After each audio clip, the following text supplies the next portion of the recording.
Every December, somebody that we all know puts together a naughty and nice list. And now I've made one of my own. But this one isn't about behavior, it's actually about empathy.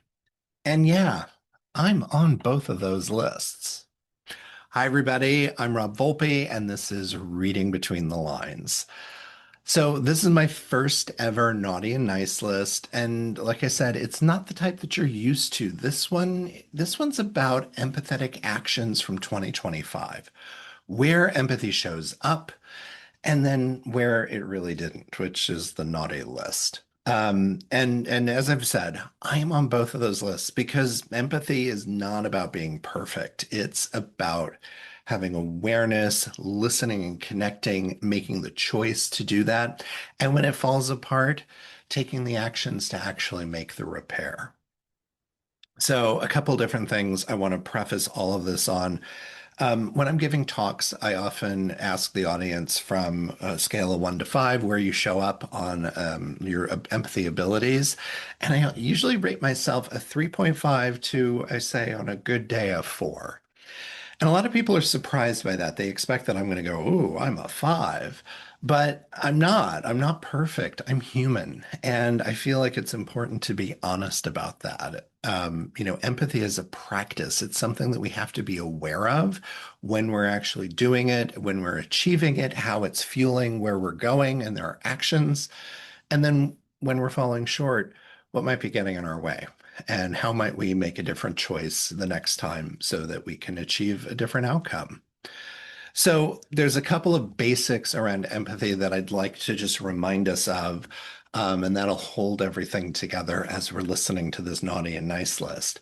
The first one is that empathy is about connection and understanding. It's about seeing and feeling the emotions and the perspective of other people. The second thing is that empathy does not mean agreement or that you accept what the other person is saying. That's a common misunderstanding. The third one is that empathy is actually a spark. It fuels communication, it fuels trust, collaboration, it even fuels forgiveness. And so empathy isn't the end result, it's actually just the beginning. Empathy fuels the things that you're going to do, which lets you be the people that you are. So I want you to keep all of those in mind as we go through this list. And a caveat, as I'm about to start the naughty list, there are a lot of things that I feel that the current administration here in the United States is doing that would definitely qualify for the naughty list, from ICE raids and deportations to walking away from our ally in Ukraine to cutting SNAP benefits to failing to renew the healthcare subsidies to you name the different actions, the bombing of boats in Venezuela. There are so many different things. I chose, I could do hours talking about that, and I made a decision consciously to not include those specific actions in this list, although I find personally all of those things would be on the naughty list and all of those people. And there are a lot of people that are out there talking about it. So I don't have those things included. I wanted to find other things that were either more nuanced or specific or that stood out or affected me personally. And so that's what made up the naughty list and the nice list. So I wanted to just set that up as I dive in. Now, here's our naughty list. Are we ready? Number 5, people mischaracterizing empathy as toxic. There are a couple of books that came out and got some attention this past year where people were saying that empathy is this big problem. And empathy isn't actually the problem. The problem is when people are over identifying with one group and excluding and refusing to empathize with anyone else. That's not actually empathy. That is just polarization, wearing a new outfit for the day. And that's not healthy, it's not good, and it does a disservice to empathy to be calling it toxic empathy. There is no such thing, in my opinion. So that's number five, are the people that are mischaracterizing empathy as toxic. I wrote more about that and did a video about that, and you can find that link in the show notes as well. Now, number four, corporate caving on DEI, and in particular, how all that was communicated. I'm going to point out Target as the clearest example of that. Target rolled back their DEI initiatives, but the way that they did it, the way it was communicated, the way they did it, the way it was communicated did not acknowledge the real impact that it was going to have on the consumer, on their employees. They didn't indicate that they were listening. And they didn't even name who might feel hurt or what they were really going to be doing instead. So, as a result, this wasn't strategy, this was an empathy failure. And it actually triggered a customer boycott and backlash. And that's cost the company billions of dollars. And they've also recently switched out their CEO. And they've attributed the customer boycott as causing some of their financial problems for this year. So corporate caving on DEI is number four on the naughty list. Bad stuff.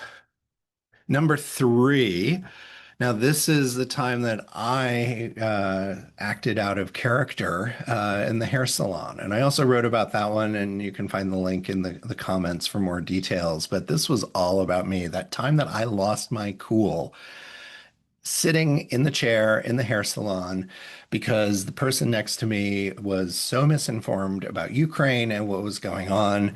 And I had the stress of what was happening in society, coupled with the stress from my personal life at the time, to stress in my work life. And all of those things were stacked on top of each other, and I blew up instead. And so I was reacting instead of actually listening and trying to have empathy and connect with what the other person was thinking or saying, or just even keeping to myself, which probably would have been the best solution. So I believe that this belongs on this list because self-awareness really matters. And then taking the steps to actually have the repair also matters. So hair salon moment is number three. Next, number two on the naughty list are those politicians and leaders that are using fear to manipulate us. And once you see this, you cannot unsee it. It's this behavior that comes about and takes advantage of our own evolutionary development, where we are programmed to have threat detection. And as soon as we see other, we fear it. And so somebody that is projecting strength and that they can help us overcome, that is what we will then gravitate towards, to somebody that's going to protect us. And politicians use that fear to manipulate us. It's like they know what scares you, which is like a horror movie tagline. Because fear shuts down curiosity. It makes the other feel dangerous and prevents us from seeing them as human. And that is not leadership. That is pure exploitation. So hopefully you can be aware of that. Again, I did a video about this recently, and you can find the link in the show notes. Now, number one on the naughty list, and this one's really serious, it's those people that are cheering the murder or death of others. The assassination of Brian Thompson, the assassination of Minnesota State Senator Melissa Hortman, the assassination of Charlie Kirk, the murders recently of Robin Michelle Reiner.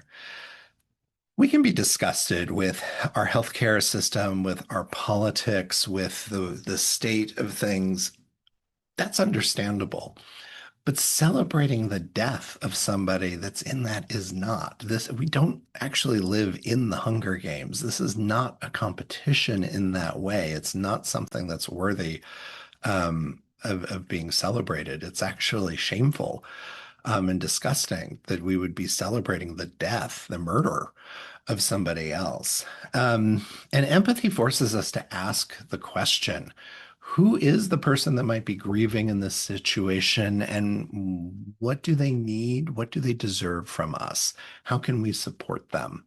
And that's the path that I try to take. I was particularly disgusted by the president's comments recently about the murders of Rob and Michelle Reiner and how they somehow deserved this because of Trump derangement syndrome or something like that. It was so um, regardless, is the president of the United States saying this, but for anybody to be saying this, it's like, come on, people, really? Like, where is your humanity? Where's your sense of humanity for others? And for that, it's number one on my naughty list. It's got to stop. We need to find a way through that. So that's the top five naughty list for the year.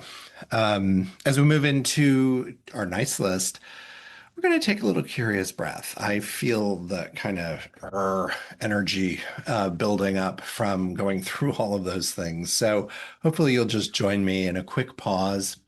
We're going to take a nice inhale, breath in through the nose and out through the mouth. Just kind of dispelling those thoughts. I'm going to let my shoulder blades drop a little bit. And we're going to do that one more time. Inhale and exhale. Okay. That's better. Now, let's move on, and we're going to move on to a better note, which is the nice list. So, number five on the nice list, I actually give this to the co-hosts of The View. There is real disagreement. There are women of different persuasions, perspectives, points of view, and they actually talk this stuff out. They really do disagree, or it appears that they're disagreeing on the show, but they really listen to each other. And very often I'm hearing the word empathy used on air probably every week, at least once in the show. And having empathy on TV and the View really exemplifies this. It doesn't have to mean consensus. It really means respecting and being open to hearing the points of view of other people. And that's something that the show has been about since the very beginning, 27, 28 years ago. And they continue to keep that up. And I really appreciate that as a longtime viewer, and hope you'd give it a check out because chatting about, talking about issues and debating, negotiating issues on TV does not have to be the cage match that it often is on so many of the opinion shows that you can find on the cable news networks. I find much more thoughtful conversation happening on The View. Now, number four on the nice list are all of those people that are fighting the fight for healthier relationships with technology and helping us as a society move to a more regulated, in the sense of balanced relationship with technology. So I think about the government of Australia, which just banned social media for kids under 16 years old because their brains aren't developed enough. They're not in a place where they can handle the pressure and the criticism and then the negativity that comes with social media. Additionally, Jonathan Haidt and his book, The Anxious Generation, doing a lot to open hearts and minds up to us changing our relationship to technology. And he has a new book out aimed at teens and kids called The Amazing Generation. I've put a link to that in the show notes as well.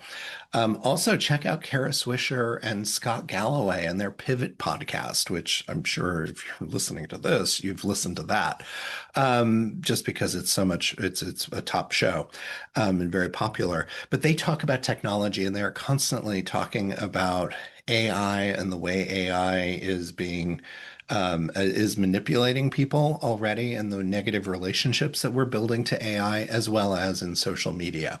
And so as they cover business and technology and culture, all of those things are intersecting there on their show.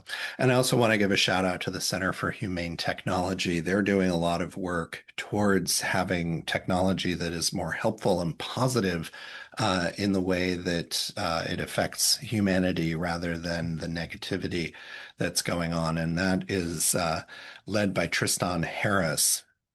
And they have a podcast as well that's worth checking out. All of these individuals, they're naming the risks, they're asking the questions, and they're advocating for change. And for that, they get number four on the nice list. Number three are the people that were stepping up to help others when SNAP benefits were cut, in particular during the government shutdown. The people that were donating, that were volunteering, that were advocating. Because as I was talking about earlier, empathy fuels, it sparks compassion, it sparks these other communication, collaboration. And so in this case, empathy is what moved people to compassion, recognizing something needed to be done. That got the hands, the feet, the wallet opening up, and they were able to help people out that were in need during the government shutdown and hopefully beyond because things are tight for many, many Americans. Prices remain high, insurance rates are going up, and so making ends meet gets even more challenging. So that's number three. Number two, and related to this, but on an even more elevated level, are the people that are willing to step into harm's way. The first person on that list is Ahmed Al Ahmed. He's the fruit shop owner in Australia who disarmed one of the shooters at Bondi Beach at the recent Hanukkah celebration shooting. And there you see compassion fused with bravery and courage. And he stepped in and literally disarmed a gunman. And it's a reminder of who we can be, as are all those first responders that responded to the wildfires in LA, to the good citizens that stepped in and helped out to try to check on their neighbors and make sure that they were okay. And the other examples of that as it's happened around the country and around the world. They're number two on the nice list. And finally, number one on the nice list, and this is the personal one for me and where I show up again, um, is everybody that helped and supported me as I had that kneecap injury back in April of this year. So many of my colleagues at Dig, friends in the industry, personal friends, family members showed up. And not with advice, not with platitudes. They were present, whether it was actually going with me to the hospital, helping out, getting the things that I needed, medication, food, when I was injured in Chicago, to helping me here at the house when I got back, sending care packages, flowers, cards, texts, all of it. So appreciated. And it's those little acts of kindness that's empathy at its best, where you recognize, hey, somebody might need something. I understand what they're going through. Let me reach out. So let me do something because I'm seeing how you're feeling and having empathy. So a huge thank you to all of those people that stepped in and stepped up. I'm really grateful for that. I appreciate it. And that is number one on the nice list for this year. So I'm curious, who or what is on your naughty and nice list? What actions did you see? What behaviors that you'd want to call out? Where did empathy show up for you this year? And where did you feel it fell short? Really want to know. Let me know in the comments. And then also share this with somebody who needs it or might have their own perspective and opinions. I'd love to hear those as well. Because remember, empathy does not erase disagreement. It just keeps us human within the disagreements. And that's what's important. It's about how we treat each other. So that's it for this edition of Reading Between the Lines. Thank you so much for joining me. I'm Rob Volpe. Until next time, take care.